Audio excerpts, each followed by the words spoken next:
The iconic Betty Brosmer paved the way for women in fitness without compromising. You may think that Hollywood actress Jane Fonda and her spandex-clad 1980s VHS workouts were the catalyst for women embracing the world of fitness, but several decades earlier, another blonde icon helped to change the perception that exercise was nothing but a man's game, and her name was Betty Brosmer. Housework.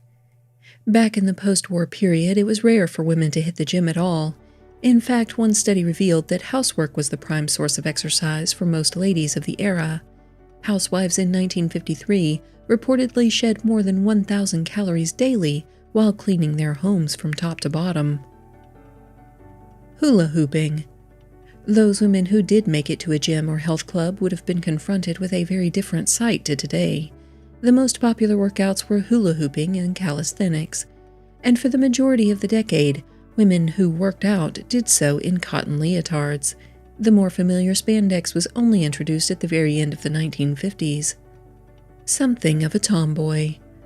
Though she wouldn't have been exposed to its ideals very often, Betty still developed an interest in fitness from a young age. Described as something of a tomboy while growing up, she was inspired to take up several different sports by her encouraging father. And before Betty had even made it into her teenage years, she'd already become a big fan of bodybuilding. Sears and Roebuck. And Betty was also very much an early starter when it came to modeling. Following a photo shoot for Sears and Roebuck at the age of just 13, she was scouted by Earl Moran and Alberto Vargas, two of the era's most prominent glamour photographers. Within a couple of years, Betty had relocated to the Big Apple to fully pursue her modeling ambitions. The impossible waist. Yes, Betty moved in with her aunt in the latter's home in New York, and she went on to pose for magazines such as People Today, Photo, and Modern Man. She soon earned her own nickname, too. Betty was dubbed the Impossible Waist by some in the industry due to her striking hourglass body shape. Miss Television. It wasn't just magazines that Betty adorned either. By the early 1950s, you could see her face on everything from book covers to milk cartons. Betty was also a regular winner on the beauty contest circuit. In fact, she once graced the TV Guide front cover atop one of New York's most famous landmarks, the Empire State Building, after being crowned Miss Television. 15 going on 25. Betty might have seemed to be having the time of her life, but her early successes didn't come without their drawbacks, particularly the loss of her innocence. Discussing her teen modeling days, the star once said, "When I was 15, I was made up to look like I was about 25. Va-va-voom. So why exactly did Betty attract so much attention at the time? Well, Steve Sullivan, who penned a book about glamour girls subtitled Va-va-voom, believes she possessed a rare look. He commented, "There was a glow, an incandescence about Betty that was not to be found in any other model." More than just a pretty face. Betty graced numerous society pages with the news that she'd waved goodbye to New York and returned to her California hometown. Proving that she was far more than just a pretty face, the star landed a place at UCLA, where she studied psychology. But Betty continued to maintain her modeling career at the same time, too. Playboy. Keith Bernard, a photographer who snapped icons such as Jane Mansfield and Marilyn Monroe, was just one of many famous names whom Betty posed for. The star also accepted an offer to go in front of the lens for one of the era's most famous magazines, Playboy, but Betty didn't agree to pose for the cameras entirely in her birthday suit. Future embarrassment. When asked why she'd refused to bear all for the publication, Betty insisted that she'd had one eye on her love life. The star explained, "I didn't think it was immoral, but I just didn't want to cause problems for others. I thought it would embarrass my future husband and my family."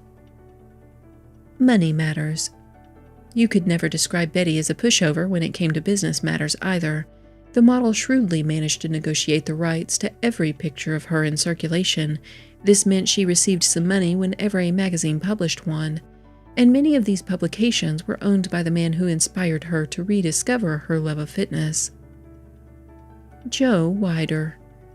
That's right, after nearly a decade in the modeling world, Betty was introduced to one of the most important names in fitness publishing. Joe Weider, who was also a bodybuilder, had regularly used Betty's striking looks to help sell his magazines. In fact, he'd capitalized on her appearance more than most readers would have imagined. In disguise. During a particularly difficult period, Joe was forced to run his publishing company single-handedly, and he also had a particularly crafty cost-cutting tactic involving his biggest star. Joe once admitted, "I put Betty's pictures everywhere, sometimes with dark-colored wigs and disguises so the readers wouldn't know she was the same model they saw just a few pages back." Lot in common. Joe and Betty made their professional relationship a personal one, too. The latter's quoted by one of the wider Empire's magazines, Muscle and Fitness, as saying, "We had a lot in common, and one night we had dinner, and he reached across the table and held my hand, and sparks flew." Walking down the aisle. After relocating to Las Vegas to obtain a divorce, Joe got the chance to walk down the aisle for a second time. The publishing magnate and Betty said "I do" in Sin City during April 1961, and they obviously enjoyed their time there, as the couple would go on to buy a lavish apartment in the area. Aerobics. And Betty's regular appearances in Joe's magazines no doubt helped to bring the concept of women's fitness to the forefront. By 1968, the concept of aerobics, an exercise program devised by Kenneth Cooper for both sexes, had taken the world by storm. As a result, it became commonplace for women to give it their all in the gym. Body by Betty. And Betty not only continued to pose for her husband's magazines, she also put pen to paper for them. Yes, in more proof that the model had the brains to match her beauty, she provided words of wisdom in several columns. In the likes of Health by Betty and Body by Betty, the star wrote about how important it is for those who grace the pages of such publications to take care of their bodies. Important advice. One of Betty's most important pieces of advice was to her own husband. She reportedly once said, "Tell the truth. Give women something they can believe. Be honest and help women create an integrated lifestyle of health, fitness, and nutrition based on reliable information." Betty's life lessons soon had a positive knock-on effect on Joe's business portfolio. Hourglass figure. You could say it was slightly ironic that Betty was dishing out advice on how to obtain and maintain a healthy shape, though, because her signature hourglass figure was deemed by some to be a promotion of unrealistic body types. In fact, some believed that Betty had resorted to very drastic measures to achieve her look. Invasive corseting. These allegedly included invasive corseting, also referred to in the industry as tight lacing or waist training. It's a process designed to change the rib cage's shape and in turn present a much narrower waistline.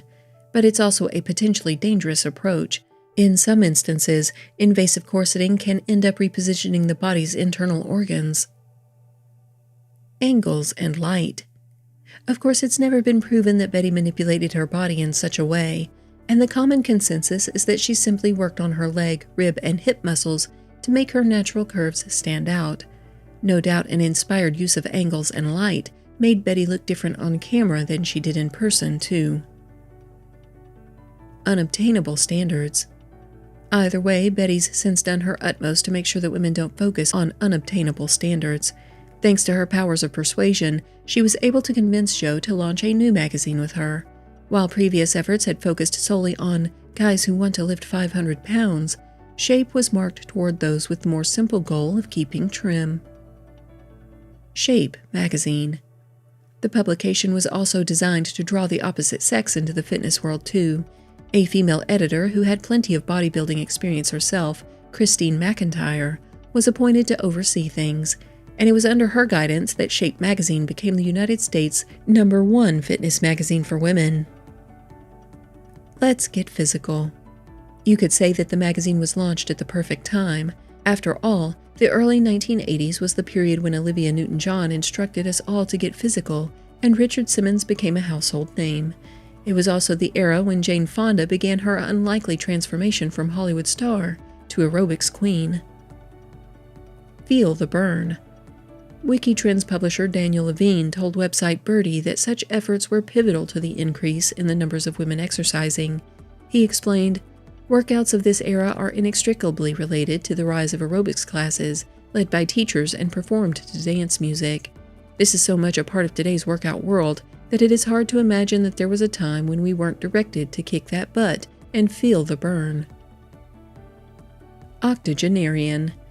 Betty's continued to inspire the nation to kick that butt and feel the burn ever since Shape magazine launched in 1981.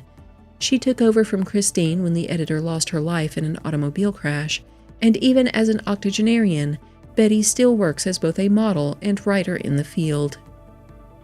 Power and Beauty. As well as penning articles for both Power and Beauty and Shape magazines, Betty's also published several books on fitness. These include the wider body book, Better and Better, 6 Weeks to a Great Shape at Any Age, and the wider book of bodybuilding for women. And Betty's also been keen to pay things forward. Giving back. Alongside Joe, Betty pledged no less than $1 million in 2004 to the University of Texas Physical Culture Collection. Sadly, though, her husband of more than half a century wasn't around to see the wider family honored by the International Sports Hall of Fame in 2014. Joe had died a year previously.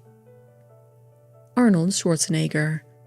Another famous face from Betty's past stepped up to the podium at the ceremony, though. It was none other than Arnold Schwarzenegger, who'd been a regular in Joe's magazines as a youngster, paid tribute to the fitness queen with a heartfelt speech, and he acknowledged that Betty had a major impact on the industry in general. Staying humble. After describing Betty as humble, Arnold added, "But let me tell you something, I have seen it firsthand. Joe Wider got to a certain place, and it was a powerful place, and he did extraordinary work to make bodybuilding popular and to publish all those magazines and to promote them around the world." Coming into the game. So did Ben, Joe's brother, creating the Federation and getting it in all those different countries and so on, Arnold continued. But when Betty Wider came into the game and convinced Joe to have Shape magazine and to put more women's stuff into the magazine, that is when the business really took off. No hype. In a statement about the award, Betty explained why she'd felt she needed to step up to the plate. She said, "I wanted to stress the importance of fitness and living a healthy lifestyle to women. I didn't see anything that spoke to the average woman, and they needed someone to tell them the truth. No hype, no quick fixes, and no fad diets. It's about changing your lifestyle." Hall of Fame. Just 2 years earlier, Betty had been recognized for her commitment to the fitness industry with another major accolade. The model was presented with a Lifetime Achievement Award at the same time she enjoyed an induction into the Muscle Beach Hall of Fame. Jack LaLanne and Betty's husband Joe were the only other 2 individuals who'd been given such an honor at the time. Billie Eilish.